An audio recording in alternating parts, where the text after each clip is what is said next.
Hey guys, Mike in the Woods here. By now, if you're familiar with this channel, you should be used to the idea of skatepacking, which is backpacking on an electric skateboard. And if you're not, I'll link up a playlist at the top of the screen there so you can get up to speed. But on this channel, I've talked about what skatepacking is, where to charge while on a skatepacking trip, what to look for when buying an e-skate for skatepacking, and even showed you my own DIY build that I built. And of course, it's best to practice what you preach, so a short while ago, I went on the first of a future great many skatepacking trips as a test run. And today, specifically, I wanted to take a look at what's available on the market and give you what I think are the 5 best off-the-shelf electric skateboards for skatepacking and touring. And of course, before we start, if you're new to the channel, consider subscribing. Hitting the like button is a free way to help out the channel. And if you have any comments, I always read them all, so leave them down below. Number 5, the Onboard W2. If you've been following along with this skatepacking content on this channel, this should hopefully ring some bells for you. This is the board that my DIY build is based off of. My board is essentially the kit version of this, strapped to a different deck, and I top mounted the battery for easy access and hot swapping. Other than that, it's exactly the same board, same batteries, same motors, same wheels, etc. It's a great budget option for anyone considering getting into skatepacking or longboard touring. The street wheels mean that it's only good for paved trails or very, very light-duty off-roading, so this is an option more meant for urban skatepacking. I recommend getting the larger wheels like I did, as that makes the ride a bit more comfortable and you notice the bumps and cracks on the sidewalk and road less. And that really matters when you're standing on it for hours on end for many days in a row. Downside to this and 90% of the other off-the-shelf electric skateboards is that swapping out the battery is annoying.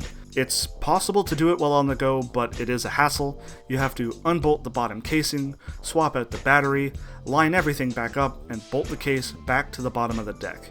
And this will get annoying very quickly. So I suggest just getting the biggest battery you can for it and getting the fast charger so you can at least cut down on the charging time on your charging stops. Number 4, the Backfire Ranger X3. From this point, we're going to start getting into the off-road capable boards. For the 5 boards in this video, this is my personal pick as the best bang for your buck. It's got decent range, it's off-road capable, and the price is right for what you get. This particular board has hub motors, which means that the motors are actually inside of the wheel itself rather than being mounted externally and driving the board with belts. This, combined with the fact that the wheels are airless style, should mean that it's pretty resilient to pebbles and twigs causing problems, things like flats, getting stuck in the belts, things like that. It's got front-mounted flashlights to assist you if you ride at night, and mud guards on all 4 wheels to prevent crap getting flung up at you while you ride.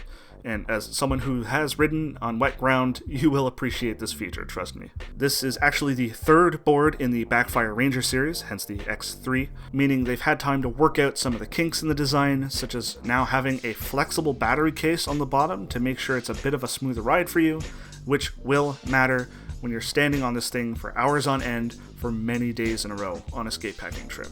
Much like other boards on this list, make sure you get the fast charger to cut down on your charging times.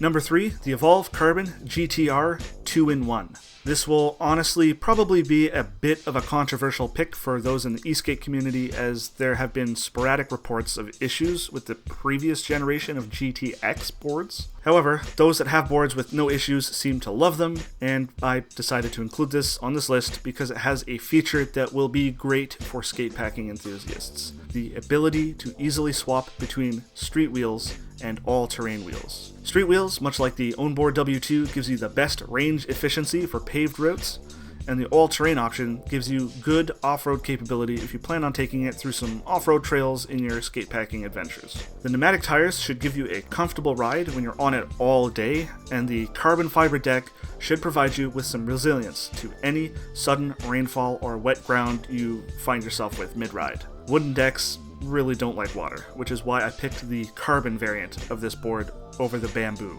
We've gotten into the pricier end with this board, but it gives you great range and a long deck for a secure riding stance. The downside to this board is that with the giant battery, your charging time will be 4 to 5 hours from empty to full, so make sure you plan your charging stops accordingly. Number 2, the Onewheel XR. Look, I get it, this is not technically a skateboard in the classic sense, it's this weird hybrid of skateboard and unicycle.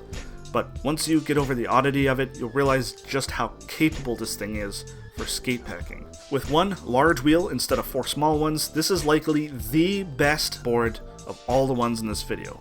Sand, grass, trails with gnarly roots. If you're looking for something for the harshest of backcountry trails, this will be your best bet. It's self-balancing, so it will do some of the work for you in staying upright, but there is still definitely a learning curve, more so than the other boards in this list, so be prepared for it. There's lots of instructional videos here on YouTube. The range is a bit on the lower end, but a fellow by the name of Tucker Doss here on YouTube has done 2 skatepacking trips with his, and he was consistently getting about 11 to 14 miles of range with his, even when loaded up with something like 40 pounds of backpacking gear. Can relate. I'll link his videos in the description. I highly recommend watching them. He's a really entertaining fellow.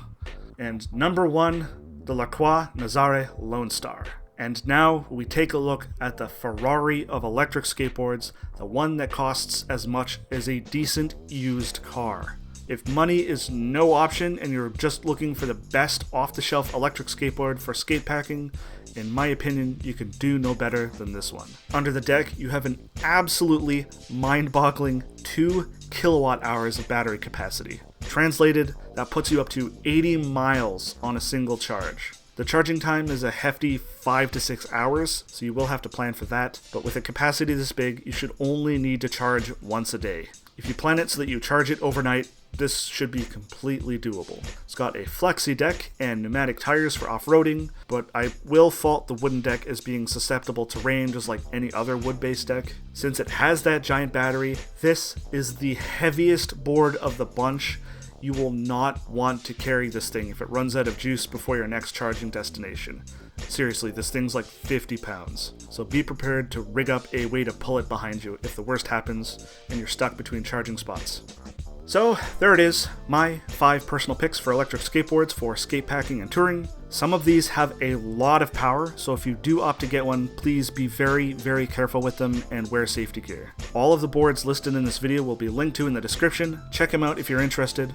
No affiliate links here, guys. Just boards I 100% think are awesome. Skatepacking is such an interesting concept, and I will definitely keep exploring it here on the channel, so make sure you subscribe so you don't miss out, and follow me on social media to talk shop.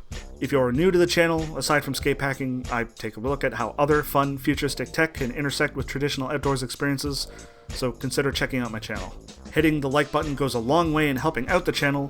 Thanks for watching, guys. Hope your week's been going well, and I'll catch you next video.